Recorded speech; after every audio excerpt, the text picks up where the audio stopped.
Well, if you notice the topic for today, the collection for the saints, we mentioned this morning in Bible study, I haven't spoken on this in a long time, and I think part of the reason is we intentionally just kind of like to stay away from the topic of money, but at the same point, we have to be careful that we don't do a disservice as far as continuing to have remembrance of what the Scriptures teach and something that we do on a regular basis. And so we're going to spend a little bit of time talking about the collection for the saints.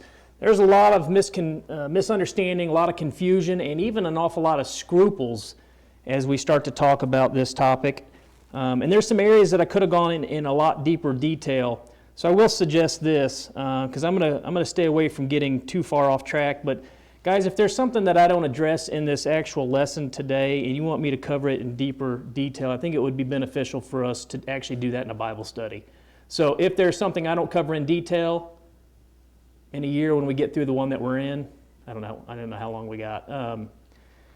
Either Wednesday or Sunday, we'll pick up covering some of the issues here if we have them. But let's begin to get an understanding about what the collection for the saints is. Now, you can go ahead and turn on over to 1 Corinthians 16. I'm going to get there in just a second. As we get to the final chapter of 1 Corinthians, we begin to read of Paul's final exhortations to the church there in Corinth.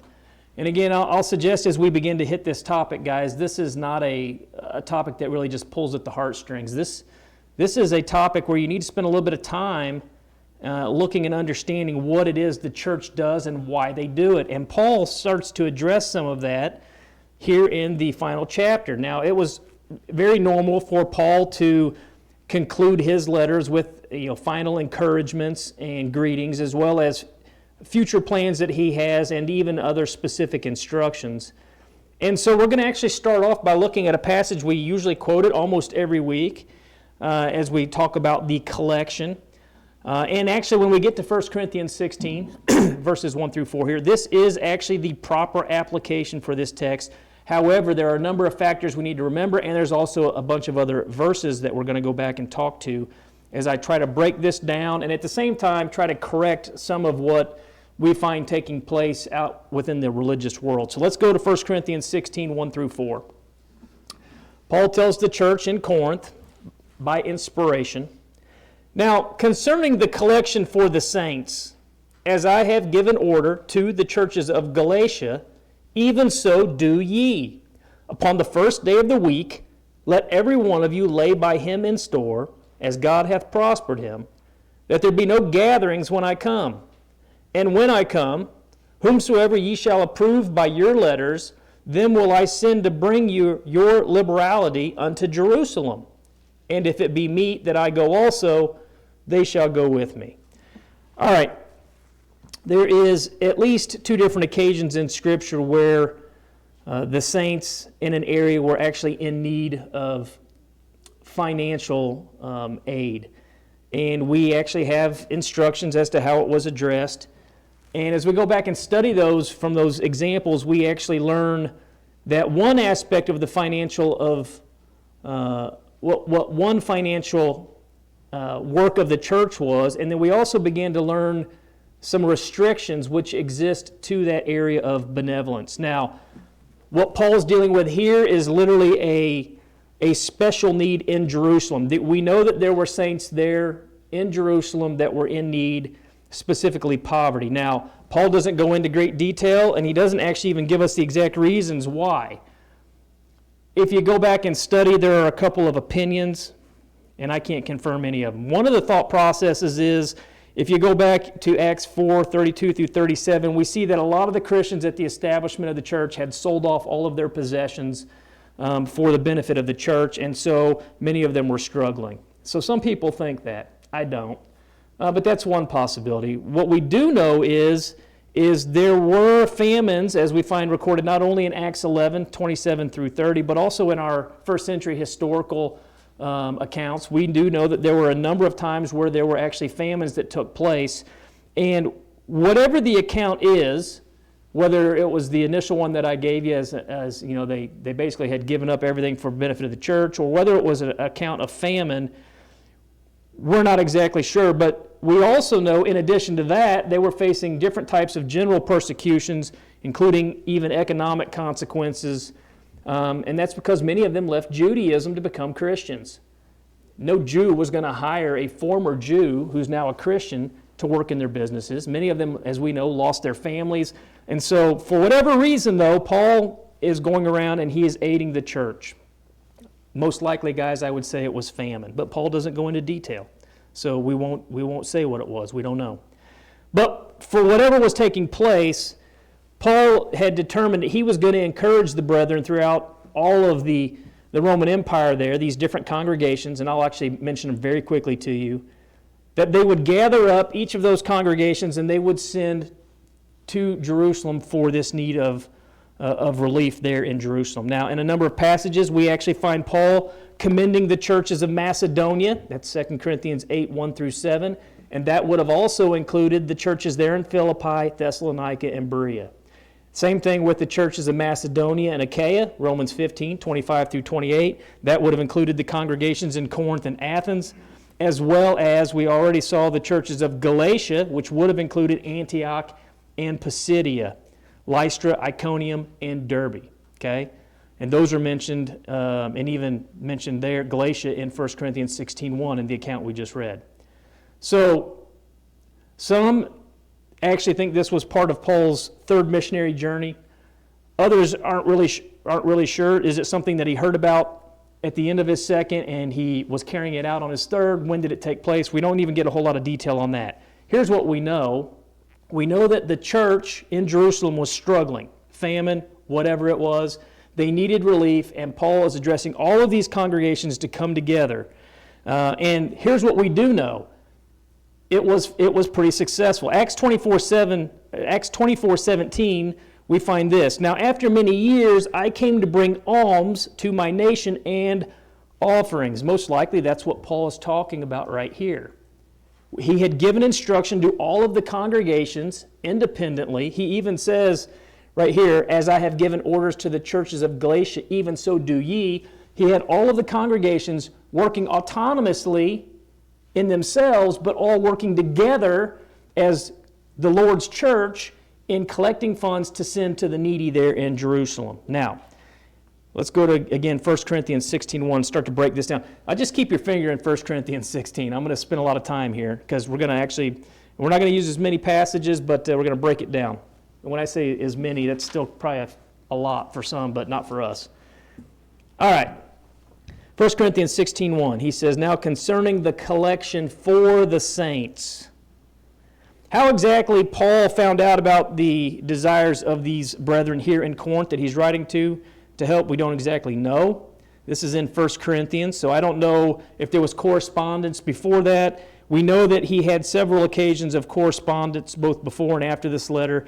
It's believed this was written somewhere around 55 to 56 AD from Ephesus, where he had stayed for 3 years while he was on his third preaching journey. That's Acts 20, verse 31. So exactly what took place, we don't get those details. But we do know that Paul is going to address the situation. Was it something they had asked him to address? Not sure. In his response to this letter, Paul actually will write in 2 Corinthians 8 and 9, and actually I'm going to go to 2 Corinthians 9 later, and we'll address that. But he actually will write to them about their need to fulfill this commitment to help these brethren out in Judea, and he'll actually address that need for them to do this and some other things there in Corinth when he writes to them. Now, let's talk about the collection. Again, let's look at verses 1 and 2. I'm going to read it all here. Now, concerning the collection for the saints, as I have given order to the churches of Galatia, even so do ye. Upon the first day of the week, let every one of you lay by him in store, as God hath prospered him, that there be no gatherings when I come. Let's start off with a basic. First, we see that this passage gives us authority for the congregation to have money. Some would call it a treasury, a bank account, whatever. So the congregation is authorized to have a group income. Okay, I'll call it that. It's interesting, the word here that's used for collection, it's only used here in 1 Corinthians 16, 1 and 2. And it actually is a word, when you look it up in the original language, just means a voluntary collection, okay? We find that word in other Greek manuscripts at the time to describe collections for religious purposes, whether it was temples, gods, whatever it may be. So what Paul is calling for here is a formal collection of the body when they gather together. Okay? In 1 Corinthians 16:3, the text says, "And when I come." So that indicates that they were to be gathering this up. Okay? As a body, they were storing it up so that there wasn't going to be any need for the collection when it is that Paul arrives. Also, verse 2 says that they were to lay by in store, right? So that there be no collections when I come.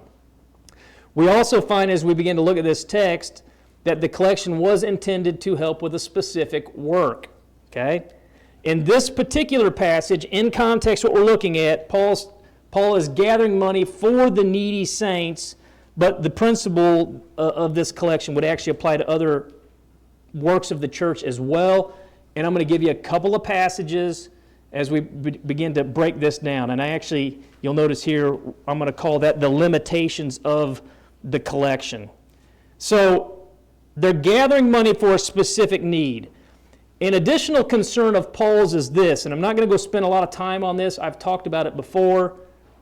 Paul was extremely concerned, so much so that he actually asks the church in Rome to pray that this money would be accepted. Listen to what he says in Romans 15:31. He says, "That I may be delivered from them that do not believe in Judea, and that my service, which I have for Jerusalem, may be accepted of the saints." Here's what Paul was worried about. You had Jewish converts there in Jerusalem, right? They're Christians now, but they were Jewish converts. You have now all these other congregations, majority of them are pagan congregations, pagan converts. They're Christians now too. They're gathering money to send to the Jewish brethren. And Paul was worried that the Jewish converts would reject the money from the pagan converts. In essence, what would have happened is there would have been literally a split due to race within the church, right? And you'd hate to think of something like that happen, but can you guys imagine there being prejudice somewhere in the world? Oh, the pagan Christians, the Jewish Christians, right? Paul was worried about that. If that would have happened, and we don't see that it did, but if that would have happened, it probably would have split the church right down the middle, right? There's one body, not a pagan body, not a Jewish body. Paul was worried about that. Now, in other areas of the gospel, Paul addressed specifically where these gathered funds could be used. In the context of 1 Corinthians 16, 1 through 4, it's for the church in Jerusalem that is in dire need. But we have other areas where these funds can be used. And let's break it down. The scriptures are very clear, guys. Let's just remember this, because some are not going to like the way I'm approaching this, but what they did in the first century as a church is what we should be doing today. Okay, we've already touched on that this morning. We don't have any right to change anything within the scriptures. We don't add to it. We don't take away. We just understand it and we do it. Okay, remember John 12:48, we're going to be judged by the Word of God. Listen to one use of the money. This is over in 1 Timothy. Now, again, this is by Paul, the same one who's writing the letter here to the Corinthians. He's not going to contradict himself. He says, "Let not a widow be taken into the number." Let me pause. The number of what? Well, the number of people receiving financial help from the church. Okay? "Let not a widow be taken into this number under 60 years." That's 60 years old. Under 60 years old, so a widow under 60, having been the wife of one man. For a widower, and I'm going to give you another passage here in a minute, but for her to be placed in a situation where the congregation could come and I'm talking about regular support here. I'll address a one-time issue here in a minute. She needs to be over 60, and she needs to have been the wife of one man. Right? So that's one of the requirements. Now look at 1 Timothy 5:16.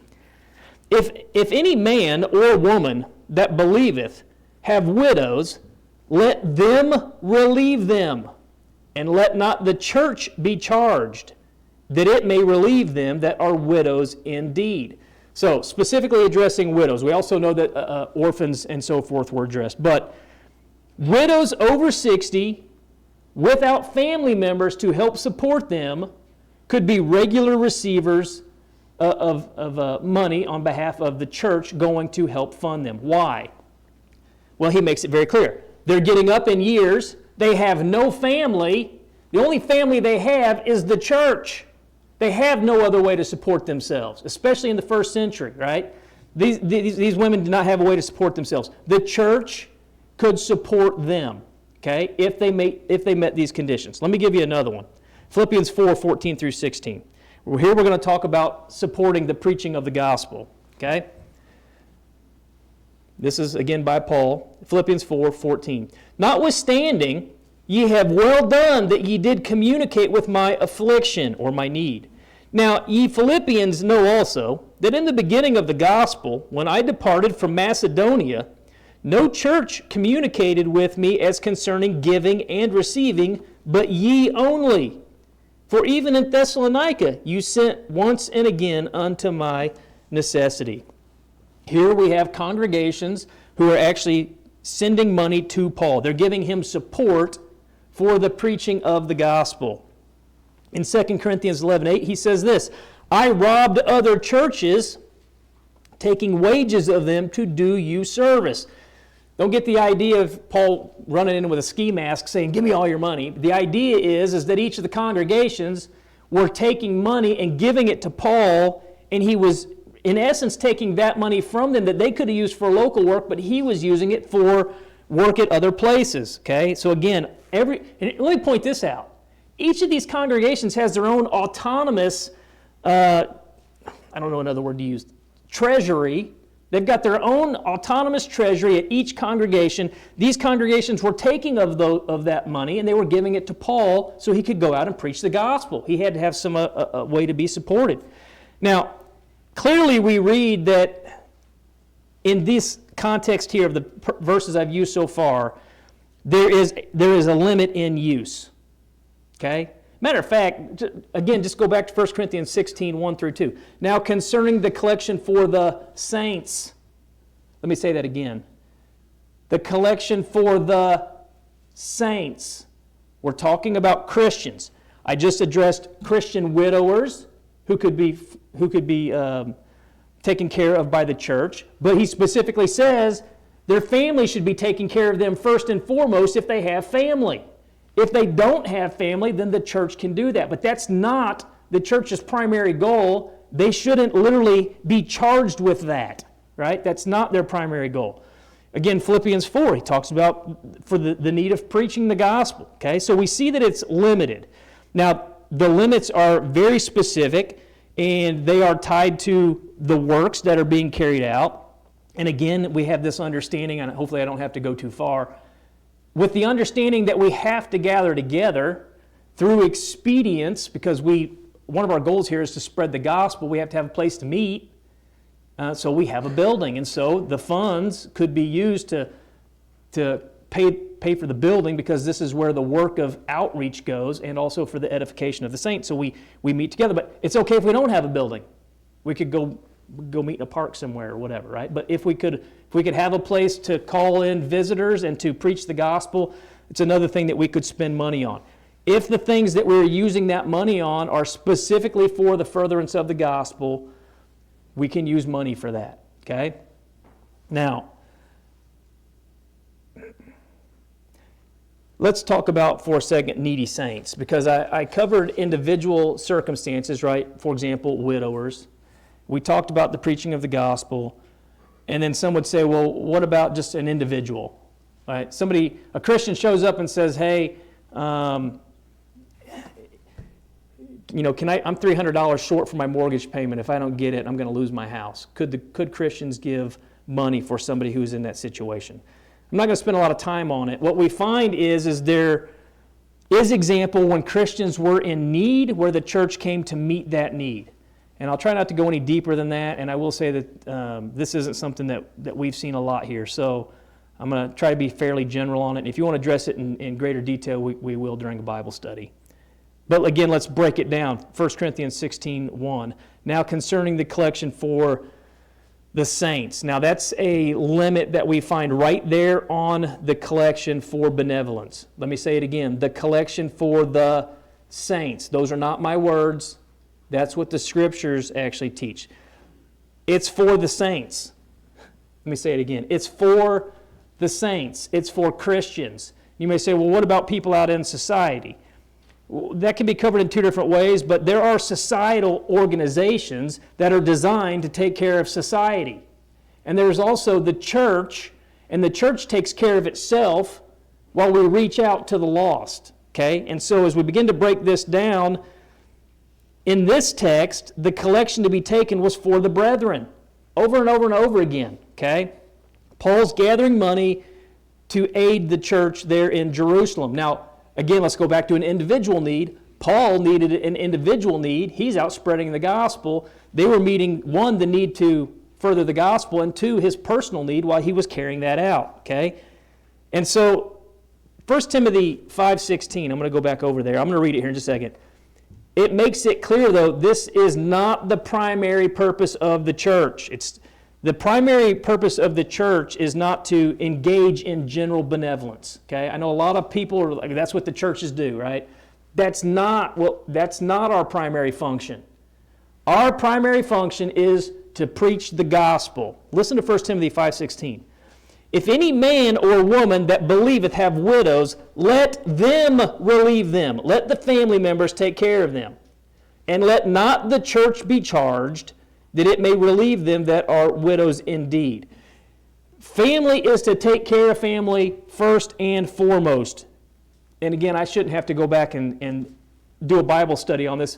As Christians, you're responsible to take care of your family, right? And I could do a whole lesson on that. I don't think I need to. Family takes care of family. They're not to burden the church. But you find some that can't take care of themselves, and they need to be taken care of. Now again, in society, plenty of societal things out there that are taking care of society. The church takes care of the church, okay? Now, as individuals, we remember the poor and benevolent are constantly emphasized continually throughout the Scriptures. Matthew 25, 31, 46, I'm not going to read it. The next couple I'm not going to read. I'm just going to cite them. Galatians 2:10, Galatians 6:10, another key verse that you need to go back. James 1:27, and there's more. However, there is a significance in difference between what an individual does with their income and what the church was told to do with the collection for the saints. I know some probably going to have a hard time with me saying this. Let me say it differently. What I do with my money, and of course I still have to do it and be in alignment with God's will, is very different than what the congregation does with the money that's been given by each member here. We know that that's specifically for the works, and it's for the brethren. It's for the saints. Okay, so that's what the Scriptures teach. Now, Paul says this in 1 Corinthians, again, 16:1. Let's go back. Now, concerning the collection for the saints, as I have given order to the churches of Galatia, even so do ye. Why do I go back to that? Paul was teaching the same thing in every congregation. All right, 1 Corinthians 4:17 would be a note of that. And that's because statements such as this, as we look at this, we have to respect that Paul is teaching a pattern. And when I say a pattern, every congregation was doing the same thing in the same way. Now let me pause. If you look at the religious world around us, they all do their gathering of money differently. I'm not talking about how they pick it up. I'm talking about some require you to give 10% of your money, right? And they mandate that. I've heard of congregations actually asking for a W-2 when you join the church. What they need to do, every congregation, is go back and look at what Paul taught, and Paul taught every congregation the exact same thing. And they were all to do it the exact same way. Again, the idea is we don't make up any rules on our own. Now, in dealing with our very text here, we know that what Paul had proposed to the Romans, he appealed to the example of the Macedonians and Corinth there in Achaia. Here in Corinth, he appeals to the things that he had already taught over in Galatia. So you can see several congregations, without me going into any more detail, where Paul is teaching the exact same thing. And what Paul was teaching then is what I am teaching now. I'm trying to teach the exact same thing. I'm not trying to add to it or take away. And so a lot of people will hear this and they've got preconceived ideas. Oh, that's not how I did it when I was younger. That's not what I've been told. Just go back and look at the Scriptures, okay? This is done for a reason. One, to keep the church from bringing reproach upon itself, and two, from looking at outsiders like all we care about is money. And I'm going to be honest, guys, we don't normally talk about money because you know what happens? People are like, that's all they want is money. That's not why we're covering this. It's just something we need to look at and understand. We quote it every week. Let's consider the laying by in store. 1 Corinthians 16:2. And upon the first day of the week, let every one of you lay by him in store, as God hath prospered him, that there be no gatherings when I come. Now, in the text here specifically, Paul is giving instructions on how these funds are to be received. Okay? It is on the first day of the week. Now, we know that the saints gathered on the first day of the week. Acts 20, verse 7. And upon the first day of the week, when the disciples come together to break bread, Paul preached unto them, ready to depart on the morrow, and continued his speech until midnight. Now, some teach this is just a common meal. This is not. This is a worship service. They've gathered together, and Paul is preaching to them, okay? And Paul's point not only, well, here in 1 Corinthians 16, 1 through 4, is that when they gather together as saints, that is when this collection is to be made. I'll get there in a minute, and I'm not going to spend much time there, but in 2 Corinthians 9, Paul is actually going to emphasize the proper attitude on how we give. He'll actually tell us how much to give. And I want you to note also, this wasn't the only church where Paul gave these instructions. Again, we're noticing 1 Corinthians 16:1 right now, and he's given these same instructions to Galatia. Okay? And let me say this furthermore, because in 1 Corinthians 16:1 through 2, that's the only passage that actually describes when the collection is taken. That is why we only take a collection on the first day of the week, Sunday. You will find religious groups out there who will pass a basket every time they meet. Right? Hey, we're giving a free will offering. Everybody pass the basket. They only took up a collection on Sunday. Here's the other thing. We're also not told how they even gathered the money. Right? We don't have to send a basket around. I don't know how they did it there. They may have had a clay pot back by the door and everybody walked in and dropped their coins in the clay pot. I have no idea. They may have gathered up in a line and everybody walked down the line one at a time and dropped it up here on the table, if they even had a table, dropped it in a hat. I don't know what their common hat was of the day. But my point is we're not told how they did it exactly. We're told when they did it. Okay? So again, we want to put a box in the back there and everybody drop. Actually, let me say this. So the home congregation where I'm from, guys, my hometown, they don't send a basket around. After the Lord's Supper, someone comes to the front. They read the same passage we read, 1 Corinthians 16, 1 through 2. They say, this is the day that we take the money. There are boxes, locked boxes on the back on the wall, and you can put that money in that box when you either come in or when you leave. They read their scripture, they say a prayer, that's it. They move on. No baskets ever passed. Okay? A lot of congregations I've seen that do that. We're not told how to do it. Okay? That is expedience, and it's left up to us. You guys want to make a big line and just drop it up here in a cool, shiny box of some sort? We can do that. Doesn't matter how we do it. We're not told. We're just told that the collection is done, and we're told when it's done. So let's say this now. Okay, we've gathered the money. Now what do? How is the church to receive the funding for our work? Well, that's why we're gathering the money. The text here describes this as and actually I'm going to cover this when I go down to 2 Corinthians 9, okay? This is a free will offering of the members of this body, okay? There are other passages that talk about raising funds, and they all appeal to the exact method I'm talking about, which is we appeal to a free will offering. It's not like my dad would say of the Catholic Church, it's not a shakedown. That's what my dad said about the Catholic Church, like they're shaking me down. And so that's not what, because they told him he wasn't giving enough, right? My dad, and so he's like, I just won't give any money. He called it a shakedown. So that's not what we're doing here. It's a free will offering, right? And let me just say this for the religious groups out there mandating the 10%, and I'll quote, I guess, my dad, that's a shakedown. That's not what we find in the Scriptures, okay? And for anybody watching this online, if they ask for your W-2, walk out of the building and you already know there's a problem. I'll just say that and move on. With that being said, it's a free will, and we touched on it this morning, it's of Christians. So we're not setting up our own eBay channel and selling stuff on the side to make money for the church. We're not setting up, money-making endeavors to try to get more cash in the building. We don't do that. The money that we have is the money that we have, and we work within what we have. And so if we're limited on that, then we're limited. This is not the place or the purpose of the church to go out and try to find more ways to bring in more cash. That's not how we do it, okay? Now, listen to 1 Corinthians 16:2. Upon the first day of the week, let every one of you lay by him in store, as God hath prospered him, that there be no gatherings when I come. Now, again, this discusses how the collection is to be a free will offering. Notice there is no specific amount mentioned here. Okay? It says, as we have prospered. The actual word prosper there is the word that indicates success. You'll find that word over in 3 John chapter 1, verse 2.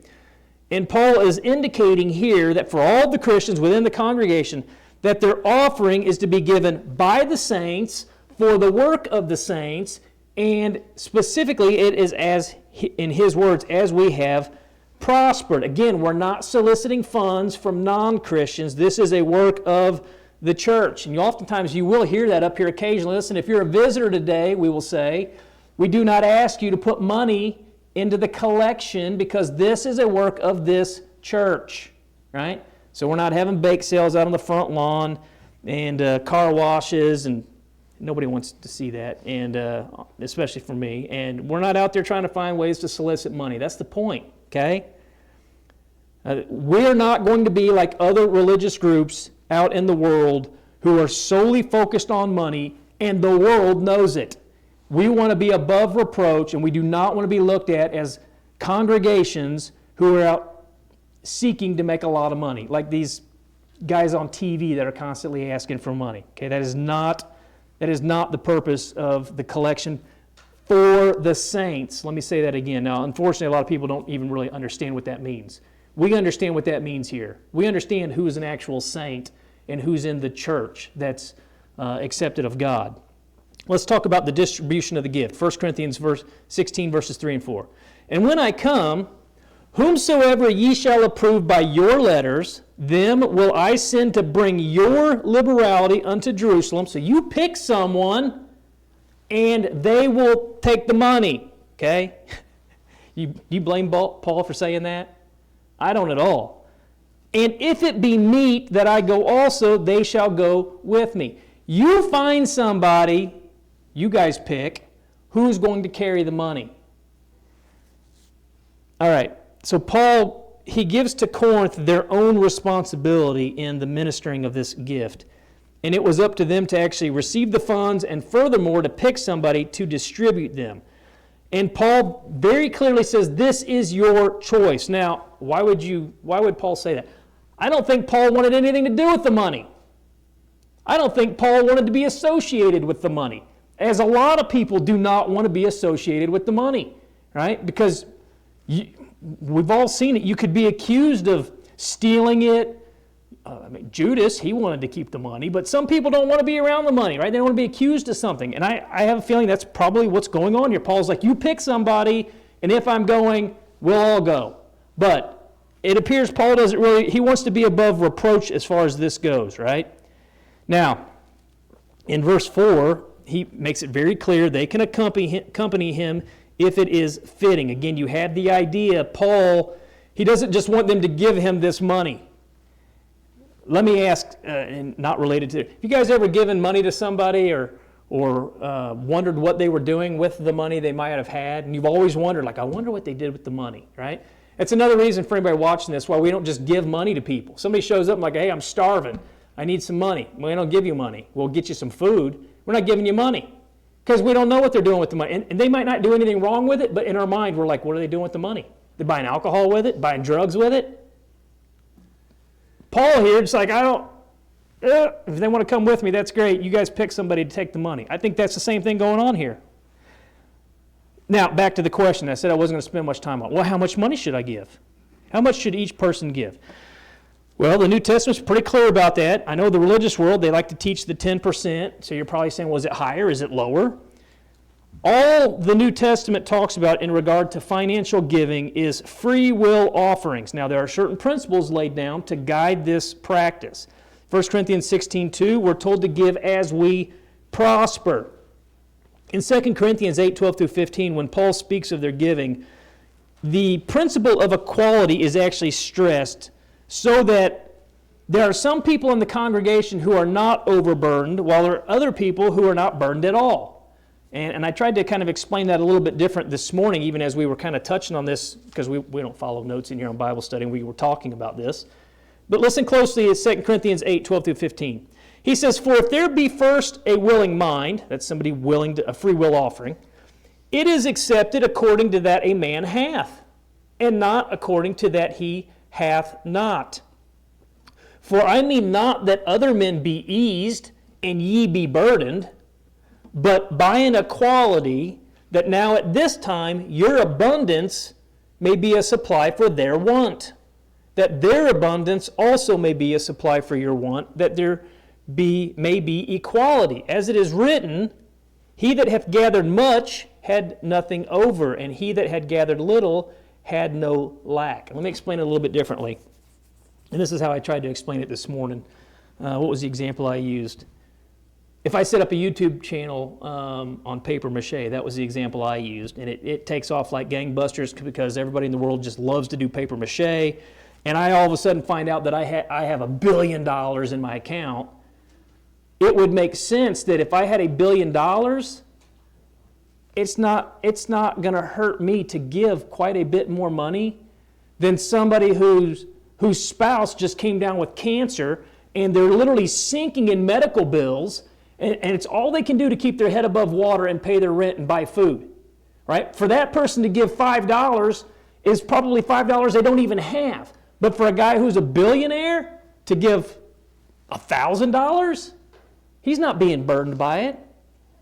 Paul's breaking this down and saying there should be an equality in burden based on where you are. And some people have a lot and some do not. And it makes sense that those who have a lot more, they can much easier promote the gospel when somebody who has hardly anything cannot.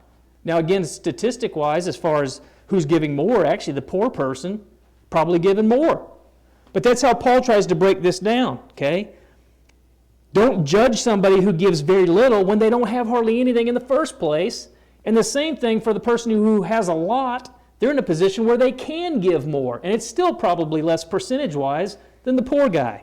All right? Listen to 2 Corinthians 9, 6 through 7, because he sets the conditions, and the amount is based on this.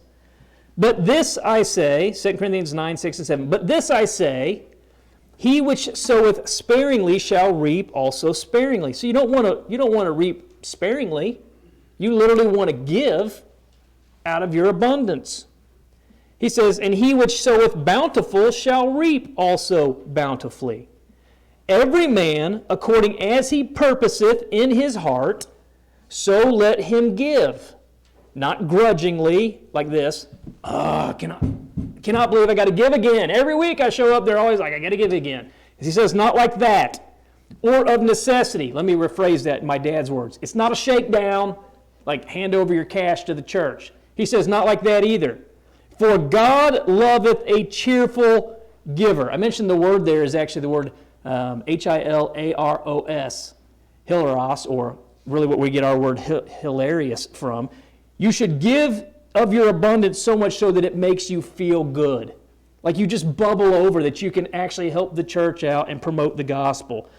But a compulsory 10% tax, like the religious world around us gives to everybody here, completely negates everything that Paul is teaching here. Right? That standard of, you got to give me 10%, right? And I need to check your W-2 before you can become a member. That goes against everything that Paul is talking about. 10% is nothing for you if you're a billionaire. You could easily give 10% of your profit every year and, literally fund multiple congregations, and it doesn't do anything to you. Matter of fact, you guys realize the majority of people who are millionaires and billionaires, they actually give away all of that money as a tax write-off. So listen, if you're here and you're a millionaire, give it to the church as a tax write-off, and we'll use it. But nobody here is wealthy like that. But if you were, that's what Paul's talking about. Not grudgingly, not of necessity, like a shakedown. You give it because it makes you feel good. God loves a cheerful giver. So, is it 10% more or less? That 10% is never mentioned for a Christian. It's based on the condition of your heart and how you've prospered. Okay? I hope that's helped quite a bit, and there's still a lot I didn't touch. Let's try to give just a quick application here. So, what do we learn when we talk about the collection for the saints? We know that churches maintain their autonomy and their independence regarding their giving. We know that each congregation was told how they could use these funds and for what purposes. Okay? We looked at some of that. Each congregation governs itself, right? That's exactly how the congregations work. So we take our funds here, and if we determine, we make something up. If we determine it's time for new carpet for the building, red carpet especially, because we love red carpet for the building, we could get together and decide, okay, we have a need. All we have now is a worn out carpet, and it's bad. We want to put some carpet in here, and we can determine if we want to purchase carpet for the building, right? And somebody is going to say, well, how can you do that? It's not for the preaching of the gospel. I'm standing on it right now, preaching the gospel. So it gives us a place to gather together, right? Whatever it is, we can use money for that, for the purpose of spreading the gospel. But the point is that each congregation makes that up.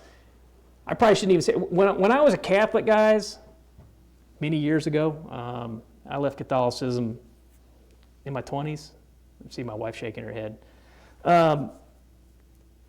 The congregation, the Catholic congregation gave money, and then it went to the archdiocese, and then it got moved on down, and we saved for a roof for years. The money went to the archdiocese. We didn't get any of it back.